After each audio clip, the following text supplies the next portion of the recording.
Hello, my name is Jason Morledge, President of Credit Management and RCS Revenue Cycle Specialist. You may be asking yourself, why is there a large boat in the room? You may also ask yourself, why am I holding an oar? And finally, why was there a compass placed in front of me? The answer? Row the boat.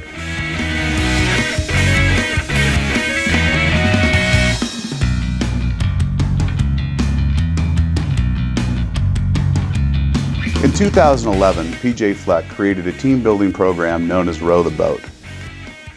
He used it during his tenure as head football coach for Western Michigan, and now head football coach at the University of Minnesota.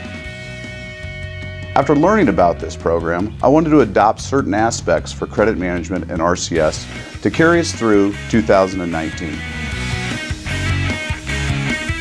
What do we need to row a boat? We need a boat, the company that we have chosen to work for.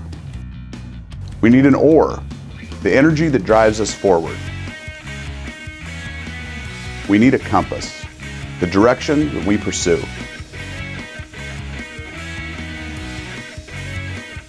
So how do we use these tools together to reach our destination? First, we are housed in our boat. We use our company's resources and expertise to provide stability. Our boat positions the past behind us to be evaluated, both the good and the bad. Next, the oars that move the boat. We use your energy, your drive, your commitment to propel us forward into the future. Lastly, our direction, the compass. It guides us to strive for the highest level of customer service, the highest recovery rate, and the highest level of integrity. The journey that we are about to embark on will not be without peril. We will encounter adversity, rocks, rogue waves, and even serpents. But together, and only together, can we reach our destination. Row the boat.